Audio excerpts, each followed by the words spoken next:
Surprise. आप कौन? आप मेरे घर में खड़ी हो और मुझे से पूछी मैं कौन? आप कौन हो? अच्छा, ये आपका घर है? जी। तो फिर तो आप निखिल को भी जानती होंगी।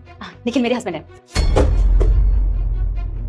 पर वो तो मेरे भी हस्बैंड है। तुम्हारा दिमाग खराब है? मेरे घर में खड़ी हो बोल रही हो कि मेरा पति तुम्हारा पति है? पागल पागल हो गई हो क्या? अरे शिखा, कौन आ गया? रिद्धि, तुम यहाँ कैसे? तुमने तो मुझसे कहा था फोन पे कि तुम्हें छुट्टी नहीं मिल रही है। तुम घर आ रही थी, कम से कम एक बार मुझे बता ही दिया होता। क्यों निखिल, क्यों बताना चाहिए था तुम्हें? वो क्या है ना, मुझे छुट्टी तो मिल गई थी, पर मैं तुम्हें यहाँ पे सरप्राइज देने आ रही थी क्योंकि कल तुम्हारा बर्थडे है। और देखो, आज तो मुझे ही सरप्राइज मिल गया, है ना? बाय द वे, ये कौन है? देखो, मैं सब कुछ बता दूंगा तुम्हें, तुम प्लीज एक बार अंदर आ जाओ। एक मिनट, इसी किसी पता तुम्हारा बर्थडे आने वाला है? तुम इसे जानते हो? देखो, मैं बोल रहा हूँ ना, तुम दोनों प्लीज शांत हो जाओ। रिद्धि, तुम प्लीज एक बार अंदर आ जाओ, बाहर तमाशा मत खड़ा करो प्लीज। आओ, मैं तुम्हें सब कुछ बताता हूँ। क्यों अंदर आओ निखिल? मैं, और रही बात तमाशे की, तो तमाशा तो खड़ा हो चुका है।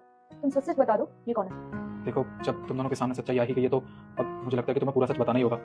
तुम तो देखो फौज में चली गई थी, उसके बाद मेरे पास तो कोई था ही नहीं।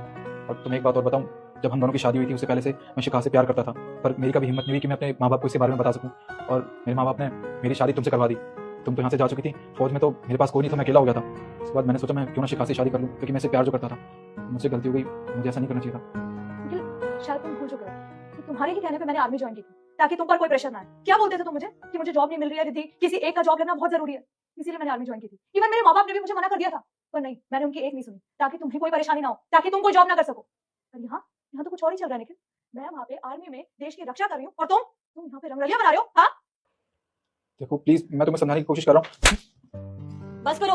और कितनी सफाई दोगे तुम? तुमने मुझे धोखा दिया निखिल। अगर मुझे पहले बता दिया होता कि तुम पहले से शादीशुदा हो तो मैं तुमसे कभी शादी नहीं करती। तुमने मेरे साथ साथ मेरे पूरे परिवार को धोखे में रखा, मुझे बताया नहीं। क्यों निखिल? निखिल, तुमने इसे बता नहीं रखा था कि तुम पहले से शादीशुदा हो? मतलब तुम एक साथ दो लड़कियों की जिंदगी बर्बाद कर रहे थे। हाँ, और क्या समझ रहे हो तुम ये सब करके बहुत कूल बन रहे हो? हाँ, दो नाव में पैर रख के चलोगे ना निखिल तो गिरोगे, समझे? और हाँ, अब मुझे तुमसे कोई रिश्ता नहीं रखना। जिसके साथ रहना चाहते हो उसके साथ रहो। और हाँ, ये घर मेरा है, गिरो यहाँ से। ये कैसी बात कर रही हो? अरे मैं तुम्हारा भी पति हूँ, तो मुझे ऐसे घर से बाहर नहीं निकाल सकती। मैं कहाँ जाऊँगा, क्या करूँ?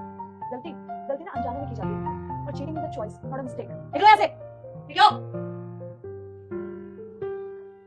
आई एम सॉरी, ये सब मेरी वजह से हुआ है। अगर मुझे पहले पता होता ना तो मैं कभी से शादी नहीं करती ना, तुम्हारी जिंदगी खराब होती। ऐसा कुछ भी नहीं है, तुम्हारी वजह से कुछ भी नहीं हुआ है। मैं भी अभी तक यही सोच रही थी कि तुम्हें सब कुछ पता होगा, पर तुम्हें तो कुछ पता ही नहीं था ना। तुम एक काम करो, तुम इसी घर में रह सकती हो, मैं यहाँ से जा रही हूँ। नहीं, ये आपका घर है, मैं यहाँ। मैं कह रही हूँ ना, तुम यहाँ रह सकती हो, ठीक है? Thank you so much.